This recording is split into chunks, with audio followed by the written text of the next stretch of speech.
Hello, welcome back to a special, unexpected video from the MMA Split podcast because unless you have been in a coma or your phone and internet access has been cut off for the last 24 hours, you are aware that UFC 279 has been turned on its head. I mean, complete and utter madness, craziness at the press conference, weight misses, multiple weight misses, and basically the top three fights all the same fighters are still going to be on the card, but everybody now has a different opponent. It's nuts. It's insane. This all happened on the same day that the football got cancelled, 2 days after the Queen died. So, fuck me, it's been a crazy week. And we've ended up with a main event, 5 rounds of Nate Diaz taking on Tony Ferguson, legend versus legend. We have a co main event of Kevin Holland fighting Hamzat Chimaev in a 5 round fight. There's only meant to be one 5 round fight on this card. Now we've got two. He's taken on Hamzat at a catchweight bout. And then Li Jingliang is going to be taken on D-Rod at a 10-pound weight disadvantage in another catchweight fight because Lee weighed in at welterweight. Josh, first and foremost, we're going to get into the whole story and we're going to redo some picks for those top three fights because obviously our pick show is now invalid. But Josh, first and foremost, how was you feeling and what were your emotions going through and seeing all this news unfold yesterday? I mean, ultimately not my first rodeo. I remember UFC 223. I looked up this morning actually. I've forgotten already. I think 223. Quinter against Khabib, which should have been Khabib against Ferguson. That had 4 or 5 different main event cancellation rescheduling like the day before the fucking fight. That's like the weirdest, sickest, craziest tornado of MMA matchmaking juggling that I've seen the UFC pull out of their ass before. But yeah, it's fucking disappointing. But to be fair, this wasn't the deepest pay per view cards. Having Nate Diaz in the main event was supposed to, give us all a bit of an excitement level. So I don't totally agree with the way they've done it, but the fan in me is kind of happy that we have still got 3 fights at the top of the cards that should all theoretically still be good. But I've got to say, Well, it's going to impact it. The fact that they can't. Okay, so yeah, I think jumping from a 3 to a 5 round fight is going to be different. I think jumping to a different opponent is going to be different. I know a lot of guys or athletes will focus more on themselves than they will their opponents in camp, but you could bet your bottom dollar that the coaches are looking at film on the opponent, and the coaches are coming up with a game plan, and the coaches are thinking around these things. So it's going to be different for all 6 competitors. It's going to be a little interesting. I think it's going to favour some a lot more than it is others. How are you feeling about it, Matt? Hamzat's a disgrace. This, even though the UFC have fallen upwards, you could argue, this has put them in a difficult position. This is not the pay per view they promoted. This is not the pay per view and the main event that they put a lot of money into selling. The idea was that they've got this new up and coming star fighting a guaranteed pay per view draw because of his popularity. And basically, Hamzat's not only fucked that up for them, he's done it with a terrible attitude. I don't give a fuck attitude. Didn't look drained on the scales. I know he said that a doctor came in and stopped him from cutting and all this kind of stuff, but talking about medical issues, it's very unspecific. And I mean, you're cutting weight, you're going to have a lot of things that you could class as medical issues with most cuts. For me, it's a big loss for him because it loses that faith that they have for him. This was his pay per view to sell, and he's dropped the ball for them. And Big John McCarthy's got a saying. He's like, there are three things a fighter has to do: be on time, make weight, and fight your ass off. And everything else is secondary. Those are the three things. And he failed that as a first-time main eventer in a pay-per-view. It doesn't inspire a lot of faith going forwards, and I don't see him being the main event unless it's a title shot. Well, Uh, do you believe the doctor Going really forward, stopped it? It feels a lot like Dana just trying to cover for an up and coming star. It's like yeah, it's like when the mafia do you a favor, you're in their pocket. I don't know if Hamzat realizes how truly fucked he is now. I feel to some it's degree not they've got him just. over a barrel. It could be that the doctor was called, but here's the thing: most guys, particularly if you're doing an extreme weight cut, if you call the doctor in that process, they're going to tell you to stop cutting weight. it's a little bit like if you get poked in the eye, as soon as you say, I can't see, Yeah. they're going to stop the fight. So it's these little games that you can play. And, I mean, let's get the conspiracy theory out of the way. There's a lot of people that feel that after what happened at the press conference, Hamza decided he just wanted to fight Kevin Holland, and this was all maneuvered on Thursday night. The reason I don't believe that is because if that was the case, they would have told the leech not to make 170. Well, no, they will scramble and cover and come up with excuses for you to try and keep the product looking shiny, keep the fighters looking hardcore and committed and dedicated. But they don't let you push them around. Okay, the UFC have got an ego as big as anything you've ever known. There's no, oh, I wanted to fight Kevin Holland. I decided the day before. Kevin Holland's nowhere near as big a name as Nate Diaz, and being in the main event of a pay per view. Obviously, if there was a conspiracy and this is what he was trying to like finagle, then I don't know. Wouldn't it make more sense to find a way to get Nate kicked off the cards? Because there's no guarantee that you're going to keep that top spot. You probably would get bumped down to a co-main for being unprofessional. I mean, shit. I'm surprised he gets to fight at all. Honestly, I agree with you. I thought, because to be honest, there was a point where they were trying to get Dustin Poirier to fly in, and I kind of thought that was going to be the result. We get Nate versus Dustin, and Hamzat's punishment is that he's kicked off the card. They haven't done that.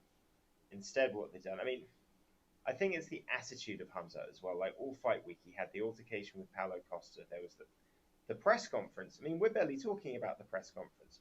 That being cancelled was nuts. Compared to Friday, it feels like secondary news. yeah. I mean, little fucking tiffs and spats at press conferences does fucking happen. And there probably never been anything more wild than Crazy Horse Bennett putting fucking Vanderlei in a triangle and getting done by his boys. But it's 2022. This shit should be behind us. It's unreal. So yeah, Hamzat gives Kevin Holland a push kick over some shit he had previously said. Screams to me premeditated. Like, how the fuck are you really gonna let this guy get in your head and fuck with your career and your money like that? Doesn't make any sense to me, at all. He's had this mentality all week, though. You can see it. This whole fucking I'm real gangster mentality. And I think he's just, the shit with Costa, that, and then the weight miss. I mean, the fact that he was pictured at a restaurant the night before for hours, eating food when he should have been cutting, drinking sparkling water, the memes he sent afterwards, just taking the piss out of the situation. It's a bad attitude. But fortunately, we had Nate Diaz and Tony Ferguson, both weigh 171. You had Kevin Holland, who'll fight fucking anybody for money at that catch weight. And they've got an absolute legend in the Leech, who not only, let's talk about the Leech, gets screwed over at the press conference for not being able to show off his ridiculously cool suit, but he ends up not getting to fight the legend Tony Ferguson in a fight he probably would have won. Instead, he's got to fight D-Rod at a 10-pound weight disadvantage. I hope they threw a lot of money at D-Rod and Leach for this. Well, this cost them, man. They had to give more money to Nate, considerably more. He was already being paid a lot. They had to give more money to Tony for taking 5 rounds in the main event. They had to give more money for Holland to fight 5 rounds and to fight Chimaev. They had to give more money for D-Rod as a compensation for not getting, the fight that he was expecting to get. And they had to give the Leech more money because, I mean, he's been a good boy and he's literally going into a fight with a massive distance. You say they have to, but the truth is that they don't really have to give a lot. These guys have paid for camps, paid for flights, paid for coaches' flights. They're all about to eat a really big fucking loss if they don't go along with the UFC's fair compromise. And the Leech is definitely getting fucked the most on this. Kevin Holland, I feel, is getting fucked a fair bit. He's second most, definitely. Everyone else is kind of going to halfway do okay out of this. I mean, D-Rod's... You just got to beat who they put in front of you. I still feel like D-Rod's going to win. D-Rod's getting a more winnable fight. Leech is going from a winning situation to a more likely losing situation. So is Kevin Holland. Nate and Tony, you have to say, really? I mean, that's the crazy thing about this. I think the fight's a better match now if aside from the weight disadvantage for Leech, if this was the original card and these were the opponents that everyone had been booked to fight, I would have been able to get. I actually think that's a better card. The only reason why it's not a better card than the previous one is for all the reasons we mentioned. Tony's fighting 5 instead of 3 and a different opponent. Holland's fighting 5 instead of 3. His fight was already a short notice fight, and he's fighting the number 3 ranked guy in the division. So every single fight has a guy that's suddenly at a massive disadvantage. But I think they're more even fights overall, if that makes sense. Yeah, but some of these guys are coming back off a little layoff, and frankly, we're probably quite happy to have the time to kind of plan for their opponent. Top 3 cards here are all going to be improvised game plans. It's a little ridiculous. I hope that means parity and competitive fights, and maybe a little less tepid, a little less methodical, a little more improvised and crazy, a little more spontaneous, a little more violent. But it could also mean that they just sort of descend into some fucking dog shit. I don't know. I'm not super psyched about it. Fucking, should we break down each matchup one by one? Let's go. Should we go lower to higher though? Because it's only 3. Should we start with Leech and D-Rod? Alright, let's go. So D-Rod's not a guy you want to be fighting at the same weight as you. His power is real. And fuck, having to fight D-Rod at a £10 weight disadvantage, like realistically, what do you think the weight disadvantage is going to be when they get into the octagon? Here's the crazy thing. I don't think it's going to be massive, but it's not so much going to be for me, it's not the weight disadvantage in the cage. It's the process that D-Rod's gone through and the process that the Leech has gone through. D-Rod knew he was fighting another welterweight who's not necessarily the largest welterweight. It was a catch weight. We really just don't have to cut is the main kind of thing. So he hasn't had to put his body through that process, whereas the Leech has had to suck himself down and then rehydrate. And that's the big difference to me. The only kind of counter factor to that is the Leech knew about this fight before his fight before D-Rod did. There might be an argument that D-Rod might not be as in good a shape because the fight was put together last minute. So that could be a factor, but I think D-Rod's really good, man, and he's deceptively good. He's a little bit, planted feet. He doesn't really sort of move around a lot, but he's got nice hands, power. He doesn't really force anything. Everything just kind of flows. He's got enough power to trust. He doesn't need to load up on all of his shots. And that's why you see in his fights, he just wears and breaks guys down. And it's really methodical. And when you hear stories about him from prison, from the gang time, the basic idea is that he's no one's ever really hurt the guy. No, and I'd say he's got a better takedown defense than Tony as well. So the Leech is in for a bit of a hard time, I feel. That being said, no opportunity to game plan, no real opportunity. Your coaches have literally had one night to think on this. So, and I gotta believe that both of them are going to go for simpler game plans.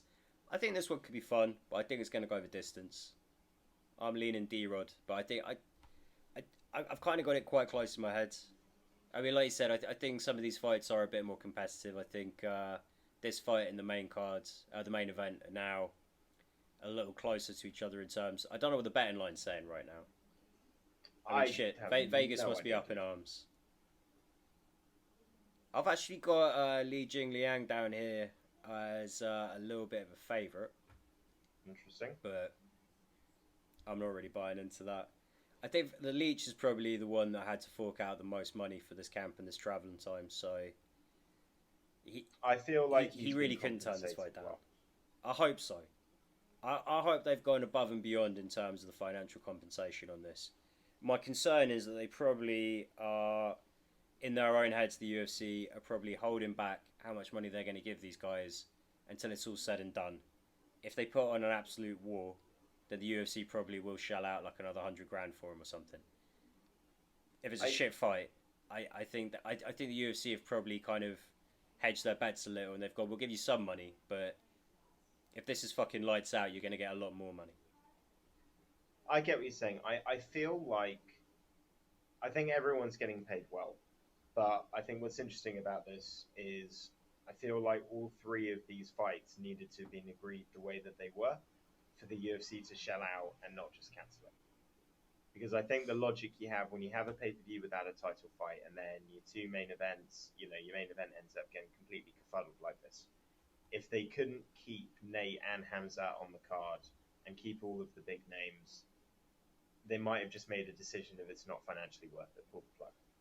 So I think that was a factor, and I think maybe I do agree with you in the sense that there might be an amount where they're like, listen, we got to make sure this sells first. We will give you X amounts, and anything more, we're not going to see it financially viable.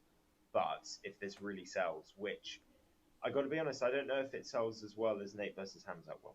Not because I don't think it's as good a matchmaking, but just because the uncertainty, like how many people would have seen that and just gone, oh, well, that's not the fight I was looking forward to.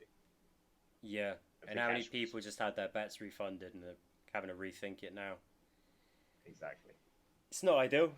It is far from ideal. I think they've probably given something like a 15-20% bump. And if they're good fucking fights, I reckon that'll probably go up as high as a 50% bump on the salaries, but we'll see. I think maybe Nate and Tony more. Everybody else, not so much. I think those are the two guys that got... Well, Leach and D-Rod are the two that I'm concerned the most about. That's what really kind of gets my goat. Like, if they're not getting paid out of the arsehole for this, then fucking for shame. And they shouldn't have broken up those fights. I agree with you. I think D-Rod gets this by decision. What did Sly say on this one? I think Sly went D-Rod as well. I think, to be honest, Sly's mostly gone the same way as me, apart from the main event. Yeah, D-Rod's decision. Yeah, I understand what he's written there. Okay. I've got his picks locked in. Nice. Let's talk about the co-main event, man. And let's talk about the real gangster on the card, because who's the guy that's gone from the upgraded in terms of fight difficulty the most? 100% Kevin Holland. The fact that he's willing to take this, the fact that he demanded it be 5 rounds, it's a gangster move. The guy is fucking awesome. It is kind of a win-win and a lose-lose, though, in the sense that, like, even if he loses this, and I think this is the same for all of these guys. Whoever wins, whoever loses, I don't think it holds any of them back in their career. I think everybody gets a mulligan, apart from Hamzas on this card. Theoretically. It's just that one kind of caveat that, like, sports fans are fickle. And we've discussed it to death before. Like, the amount of close losses that people just kind of go, like, yeah, well, you didn't win the fight. People are quick to forget the context. All that ever really lingers is the record. I don't know. I think in certain situations, man, like, nobody thinks about RDA beating Paul Felder without thinking about the 5 days notice. Nobody thinks about James Krause losing to Trevor Giles without talking about the 24 hours notice. I think when it gets interwoven into the story, and it is a big event like this, I think it changes the situation. Only for the hardcores, bro. The average fan isn't really going to remember them. The average fan is just going to look at the records and go, oh yeah, look, fucking Anderson Silva lost to Daniel Cormier. You know, just stupid shit. Are you sounding like very that. crackly, by the way? That would just be coming through on your end. My audio is direct into OBS. Can you hear me okay? Oh, perfect. Can you hear me enough to understand what I'm saying? Yeah. Alright, cool. I think we'll just leave this in. At this point, we'll just acknowledge we had a bit of a technical issue. Might have had to switch headsets and camera. Let me see if I can just fix the aspect ratio. No. Alright, I'm going to leave it. Yeah, sorry guys, but you know, we're throwing this out as quick as we can. So we're being good to you. Be tolerant with us. Don't be like the average fickle sports fan. Just remember that we had difficulties today. And to be fair, my phone has a way better picture quality, so I am actually exploring ways that I can just permanently use my phone. Oh no, I just don't have. Since we switched, it's a little worse. It's discernibly like worse. But last couple of episodes we've had it pretty good with your camera, so I quite like this midday recording time. There's not a lot of internet traffic right now. We're just flying down an empty highway. That's the best metaphor Yeah, I my can come up with. lighting's a lot better as well, so it's things to consider. Things to consider. Back to the fight. Respect Holland massively for it. This is a terrible matchup for him.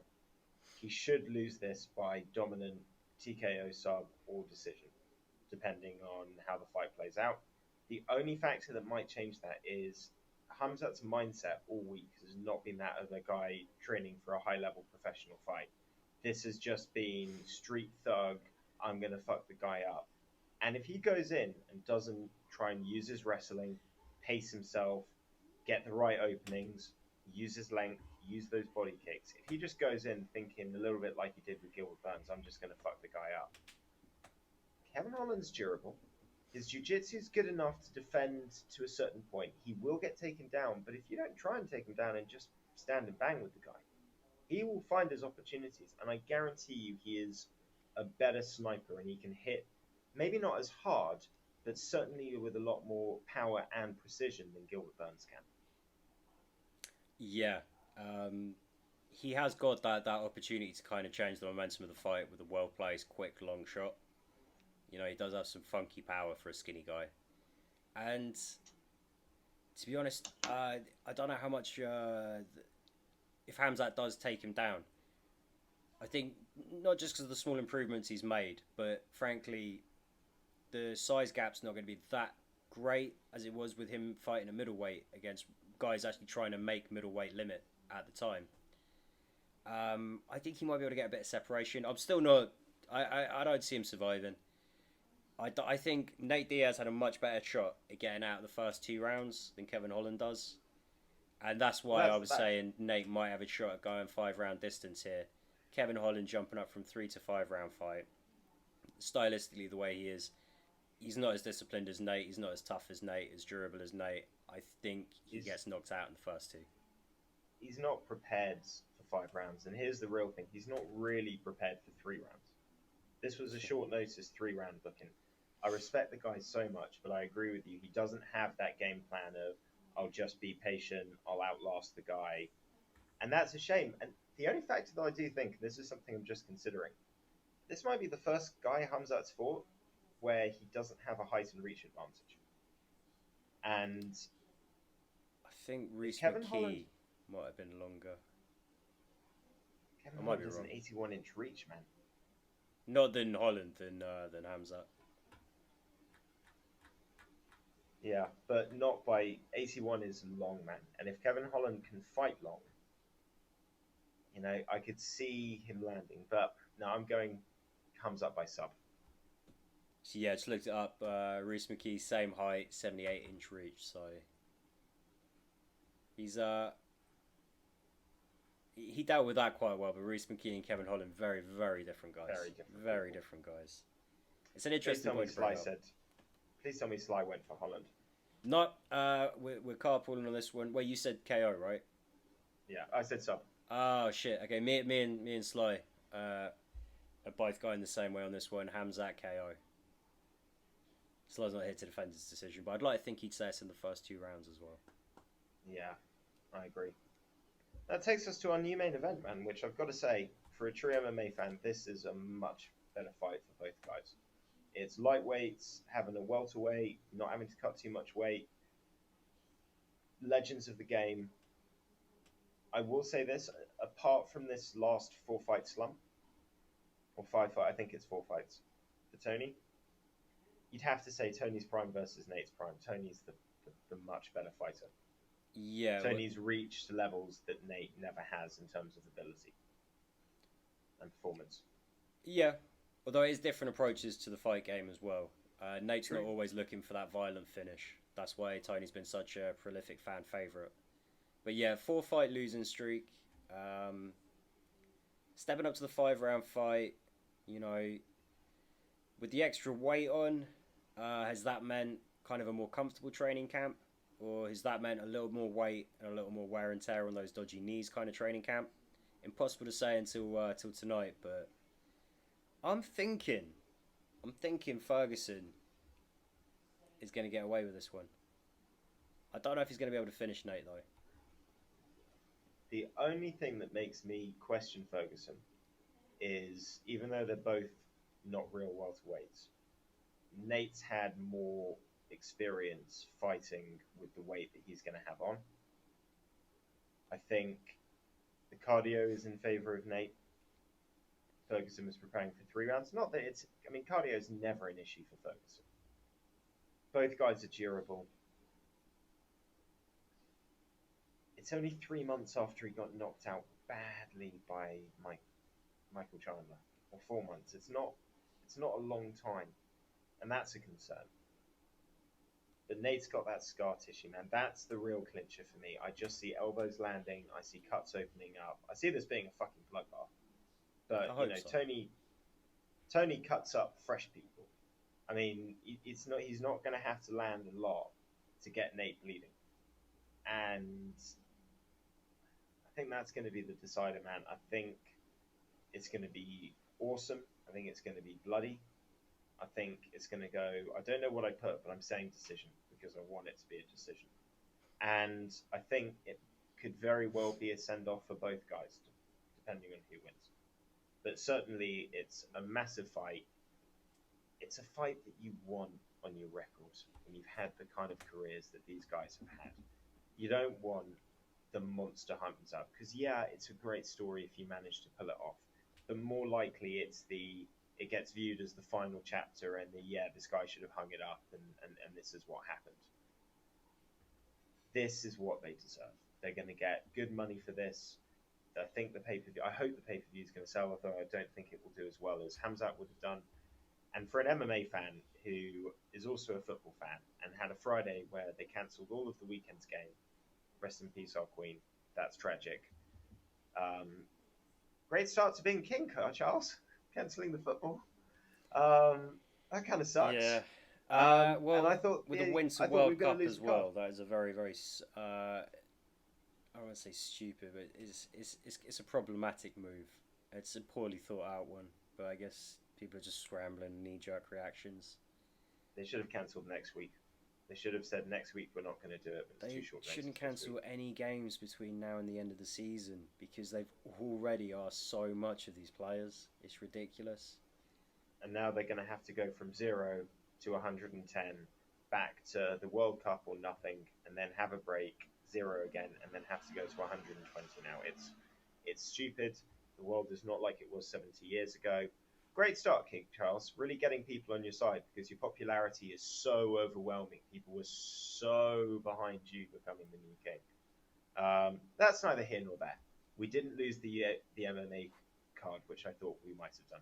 I thought this was going to be cancelled and it was going to be me literally just like looking up at the skies ahead of Sunday Night Football in the NFL, just being like, it just takes one motherfucker to blow up one building on September 11th and we don't get any football.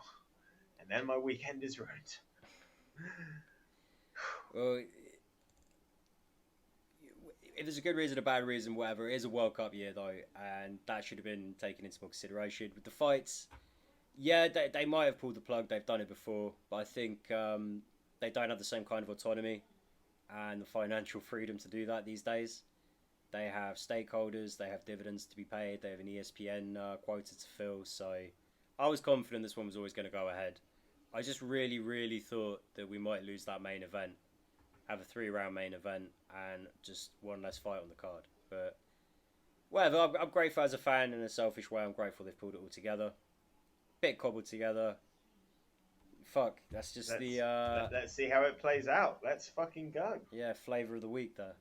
All right. Well, guys, I think that's everything that we got to say on this.